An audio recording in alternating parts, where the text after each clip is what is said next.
Okay, so we're talking about inverse functions. So they're a special kind of a function that has to have a one-to-one function in order to have an inverse. It's not just a function, but a special function. So this is the requirements. First is it's got to be a function. So the test to see if something is a function is every element of the domain has paired with only one element in the range. Typically, we call this a vertical line test if you're looking at a graph, but you need to understand both points of that. And the second part of being one-to-one, there's really two requirements, is that every element in the range is paired with only one element in the domain. So this is called the horizontal line test if you're looking at a graph. So let's look at this first function. This is not a graph, of course. This is domain values here, paired with range values here. First, let's see, does it pass the vertical line test? Is it a function? And then we'll see if it's a one-to-one function.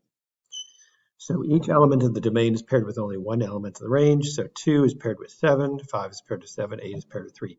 Each element of the domain is unique. It has a partner. So it does pass this test. This is definitely a function.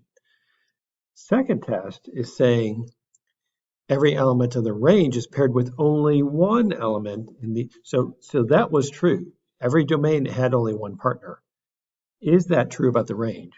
Especially talking about number 7. So 7 seems to have a partner with 2 and 5 here. So they're paired with more than one. So this is not a one-to-one function. So it's a function, but it's not one-to-one. Let's look at this one. So it does pass the vertical line test. If you kind of move that point along, it only crosses at one particular spot. But if you turn it and make it a horizontal line test, you're going to test it, you're like, nope, doesn't seem to work. It's not a one-to-one function at all, so it doesn't pass that test at all, because if you look at it, it's got, like in this case, it's got the same y values, 3.03, but two different x values. Because those are different, just that one point proves it. Those 2 points prove that that is not a one-to-one special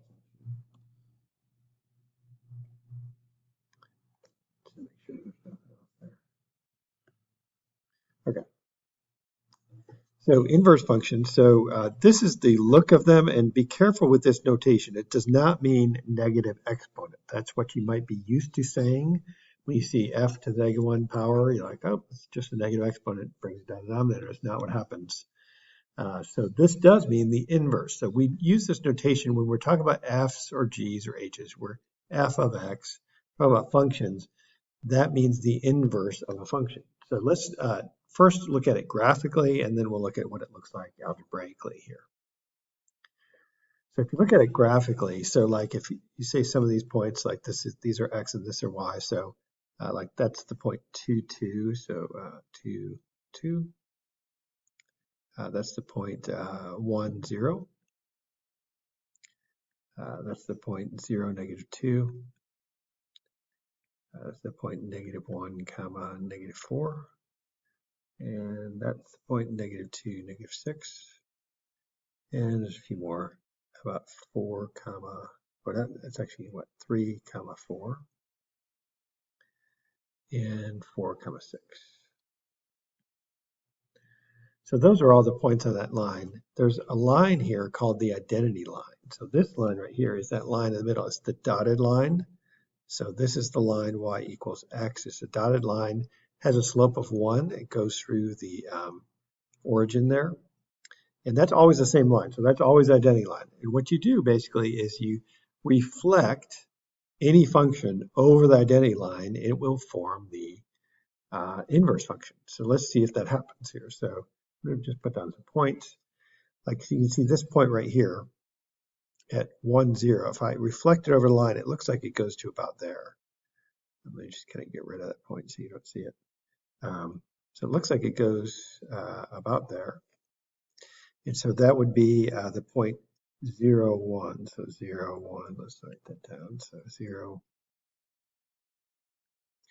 1. If you take this point and reflect it over, it looks like it was at 3, 4, and now it's at 4, 3. So that's going to be 4, 3. This point was at 4, 6. Now it's going to be, if I go diagonally across that line, that's going to be 6, 4. You might notice a pattern here. This point actually reflects, it's on the reflection line, so that's still 2, 2. The x's and y's did actually switch places. That was at 0, -2. Now it's going to be at -2, 0. Hopefully you're seeing the pattern. Instead of -1, -4, it's going to be -4, -1. Instead of 0, -6. I'm sorry, instead of -2, -6, it's going to be -6, -2. Can you see all the x's and y's kind of flip-flopped, right? If you look at the original list here, exactly what happened in that line is called the identity line. So it's a reflection over the line y equals x, which is called the identity line. So the inverse is that red line. So this is the, if f is the original function, this is the inverse of x, of f. And there's one kind of trick question here. I just want you to see it. I think it's kind of an interesting one. So let's say you're given this. By the way, you plug x into a function. The output is your y value or your f of x value. So this is actually the ordered pair -1, -4, if you think about it. So the inverse, what's the big idea of inverse? Let's think about that again. So we're switching, x's and y's are switching spots. So all the, you see -2, 6, -6 is now -6, -2. -1, -4 is now -4, -1. All the x's and y's switch spots. So that's the big idea. Instead of doing f of x, this is actually f of y equals x, right? So it's saying what value is x when y is -4. Well, when y is -4, x is -1, so this is going to be -1. That's it. So that's the only point you know on this graph actually is the point that reflects. In this case, the x's and y's will switch. If you know that much about the concept, you'll get that question. So the function kind of undoes whatever the original function was. I want you to get the concept first, then we'll work out how to actually work it.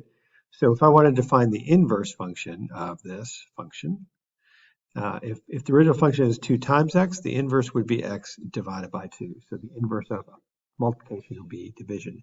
Now, it's not always that easy. That seems really easy, actually. But, I mean, the concept there, if the original function is adding 2, then the inverse of that function would be to subtract 2, bring it back to normal. So find the inverse. So the big idea here, again, of inverses is we're going to switch x and y. So your steps to do this are first write it as y equals. So right now it's f of x equals. It's going to help you to have a y in there. Second step, big idea of inverse. Inverses switch x and y. So this becomes x equals 3 minus y over 4. Solve for y. So multiply both sides by y. I'm sorry, by 4. Because it's a 4 down there. I almost couldn't read my writing. So multiply by 4. It cancels. You get 4x equals 3 minus y. Subtract 3. Get 4x minus 3 equals y. Negative y, actually. Divide by negative. You get y equals negative 4x plus 3. So I divided by negative there. And last step is to write it as f of x equals. We started by saying y equals, and now we're going to change it back to f of x, or whatever the function's name is. See if it makes sense. So the original function is we're subtracting from 3. Now we're adding 3. We're divided by 4 in the original. We're multiplying by negative 4. So it's kind of related there. It gets a little confusing at times. That's why this method really helps. So I think this 4-step method that really helps you solve and find the inverse algebraically. Let's find the inverse of this one. So first step, y equals 2x plus 1. Switch the x and y. Subtract 1. Divide by 2. and you get y equals that. Here's your final step. I should have written it this way. I probably should have said it this way. It's really the inverse. So you want to name it by its name. So let's call this, instead of f of x, this new function is called the inverse of f of x equals x minus 1 over 2. And that makes sense. Instead of adding 1, we're subtracting 1. Instead of multiplying by 2, we're dividing by 2. So in the context, that actually kind of works.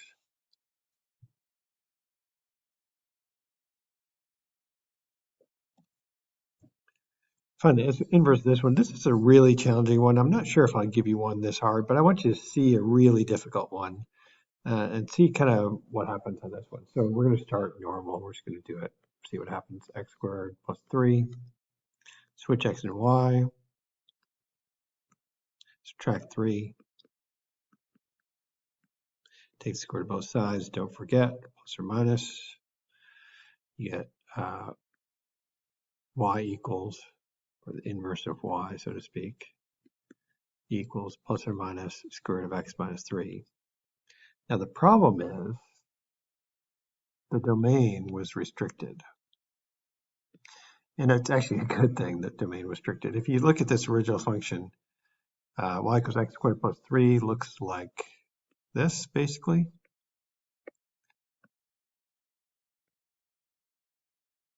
Looks like that, has a y-intercept at 3. But it says we don't want that whole function. We only want it when x is greater than or equals 0. So there's kind of like a closed circle there. It starts at 0 and the domain goes up and to the right. I mean, the domain goes to the right forever. So that's the domain of that function. In fact, it might help us to write out what the range is. Just looking at it, you can tell the range. It goes as low as 3. So y is greater than or equal to 3 on the original function. Right? It's going to help us to think about the domain and range of the original. By the way, why did they restrict the domain? I just want you to understand this, because if it had been a full parabola, that's not a one-to-one function. It doesn't have an inverse. We want to have an inverse here. So they said, well, let's just do half the parabola. Hopefully that has an inverse. So if you think about the domain and range of this function, the big idea of inverse is they're going to switch places, right? So the domain was x greater than or equals 0. Now the range is y greater than or equals 0. It's going to flip. The range was y greater than or equal to 3. Now the x value is x greater than or equal to 3. So when you look at this particularly, you know that this can't be negative here. So the actual answer, the inverse, is going to be just the positive case there, x minus 3. If you look at the graph of this, it goes 3 units to the right. It looks something like this, roughly, is the square root function. But the domain is restricted to x greater than or equal to 3. That's why it starts there at 3. The range is only when y is above 0, not below 0. So that's kind of where that comes from. Find the inverse. We just did that. Let's look at what that was. X minus 1 over 2. X minus 1 over 2 is the inverse of that function. I guess we got f to the negative 1. Now find the value of this. Okay, so this is going to be the inside function is the inverse. So I'm going to plug 2 in right there for x. So 2 minus 1 over 2 is 1/2. F of 1/2. Now I'm going to plug the 1/2 in right there. Half of 2 is 1. 1 plus 1 is 2. And we got it. Let's try this one. So let's do different question. What's the inverse of f of x? So the inverse of f of x is really 2x plus 1. So I'm going to plug that in. Now, everywhere there's an x right there, I'm going to plug in the 2x plus 1. So I get 2x plus 1 minus 1 all over 2, which is 2x all over 2, which is x. Let's cancel. So all that simplifies to be x. Kind of interesting.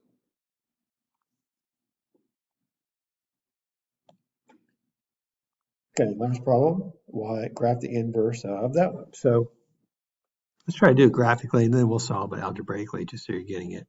So the original function has a slope of -1/2 up 1/2. Looks something like this.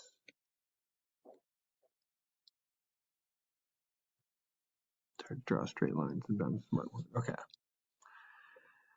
That's the graph of the original line. We have what's called a identity line.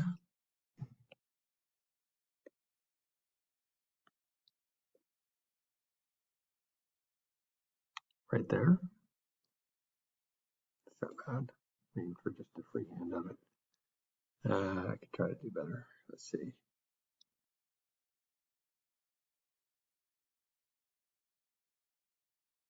That's beautiful, I'd say.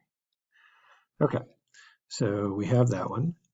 So let's find the inverse of this function graphically, see if we can find it. So this point's going to be the same, right? It reflects right on the reflection line, the identity line. This point will reflect over to here, I believe. Let's see. Yep. This point will reflect over to here, so this one goes to here.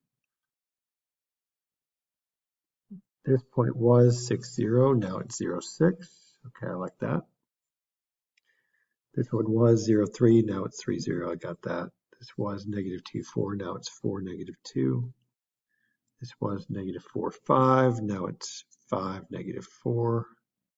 I think that's plenty of points probably.